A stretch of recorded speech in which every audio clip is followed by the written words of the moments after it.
Hello everyone, good morning. आज है 3 जनवरी। साल के 2 दिन ऑलरेडी निकल चुके हैं। दोनों दिन के लिए आपने पढ़ाई की या नहीं की, कमेंट्स में ड्रॉप करो। बताओ कितना कर रहे हो, क्या नहीं कर रहे हो, कहाँ पर टाइम वेस्ट किया, क्यों किया, ये खुद से पूछो, सवाल करो और बैठ जाओ। दूसरी चीज़ इंपॉर्टेंट है वो ये है, कल से यानी कि 4 जनवरी से सैटरडे से जो भी यूपीपीसीएस का या आरओ का अपडेटेड पैटर्न है, आरओ का जान ही रहे हो। जब 11 फरवरी को एग्जाम हुआ था तो आपने उसका जो पेपर लीक हो गया था, बट जो पेपर पैटर्न है वो आपने देखा होगा। तो आरओ का बिकॉज एग्जाम अब देना है तो उसका जो पैटर्न है उसके अकॉर्डिंग, और जो 22 दिसंबर को यूपीपीसीएस प्रीलिम्स हुआ है उसके अकॉर्डिंग जो भी चीज़ें हो सकती हैं, जिस तरह से क्वेश्चंस पूछे जा रहे हैं, कहाँ पर कैच है, कहाँ पर आपको क्वेश्चन में फंसाया जाता है, उन सारी चीज़ों को विद एनालिसिस कल से क्लासेस के थ्रू में शुरू करने वाला हूँ। ठीक है, डेली के डेली सुबह के टाइम आपको 10 से 11 के आसपास, या हो सकता है 9 के आसपास भी मिल जाए, लेकिन जनरली आजकल लोग लेट ही उठ रहे हैं, तो 10 से 11 के आसपास एक वीडियो आपको मिल जाया करेगा। पहली खास बात यह है कि वीडियो छोटा हुआ करेगा, 2, 3, 4, 5 मिनट 6 मिनट का हुआ करेगा। कोई किसी टॉपिक में अगर बहुत बड़ी चीज़ कोई समझाई होगी तो उसमें 8 या 10 मिनट का भी होगा। पूरे दिन में जब आपको टाइम मिले उसको देख लेना। सुबह देख लोगे तो बेटर चीज़ें अपनी प्लान कर पाओगे, वहीं के वहीं तैयार कर लोगे। जब टाइम मिले तब देख लेना। ऑफिस गोइंग हो तो उस हिसाब से अपना मैनेज कर लेना। टेलीग्राम चैनल क्या है, अनुज चतुर्वेदी ऑफिशियल, वहाँ पर ऑलरेडी सूर्या बैच का इनिशिएटिव चल रहा है। फिक्स का रिवीजन शुरू हो चुका है। आपको मालूम है, जितने लोग वहाँ जुड़े हो वो जानते हो, कमेंट्स में भी आप लोगों के देख सकते हो।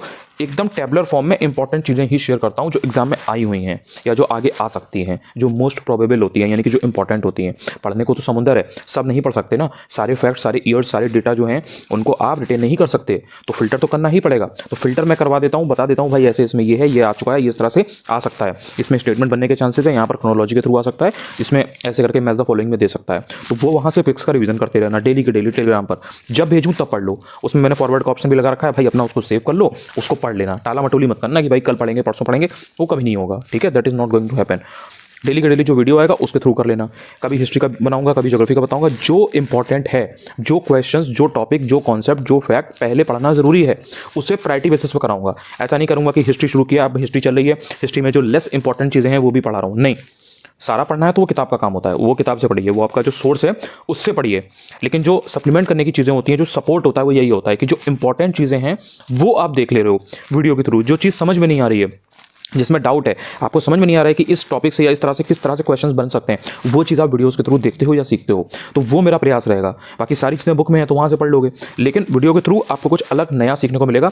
और जिस तरह से आप पैटर्न चेंज हो गया है, उस तरह से अगर कहीं पर उसके जैसे कोई स्कीम है, उसके प्रोविजन समझने हैं, तो वो प्रोविजन समझा दूंगा कि भाई देखो इसमें ये वाला जो प्रोविजन है ये पढ़ के जाना है तुम्हें, जो ज़्यादा इंपॉर्टेंट है। नॉलेज के लिए कुछ भी पढ़ते रहो, लेकिन अगर वो एज ग्रुप पूछते हैं कि भाई इस स्कीम में जो बेनिफिशियरी है वो कौन सा एज ग्रुप है, 18 से 60 है, 18 से 50 है, 18 से 40 है या 18 से 70 है, तो ये इंपॉर्टेंट पॉइंट है, इसमें आयोग का क्वेश्चन बना सकता है। तो वो जो बारीक बारीक चीजें हैं ना, उनको समझाऊंगा और ये डेली चलेगा। अब ये आपकी अकाउंटेबिलिटी है, आपकी रिस्पॉन्सिबिलिटी है, आपकी इच्छा है, चॉइस है। अगर आपको देखना हो तो देख लीजिएगा, नहीं देखना हो तो कोई बात नहीं, लेकिन मेरे एंड से ये चीज़ अब डेली चलेगी, एक भी दिन स्किप नहीं होगा। तो सुबह के टाइम वीडियो आएगा, आपको लगे हाँ ये चीज़ काम की है, ये आपकी प्रिपरेशन में वैल्यू ऐड कर रही है, आप उसे वहीं के वहीं देखें। अपना जो पर्सनल नोटबुक आपने बनाई है उसमें लिख लें कि हाँ भाई ये टॉपिक मेरा डन हो गया।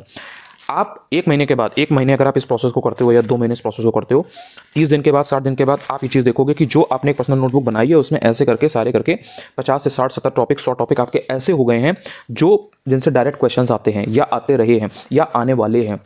तो इस तरह से आपको बहुत ही एनालाइज करके चीज़ों को पढ़ना है, ऐसे रैंडम कुछ भी नहीं पढ़ना है।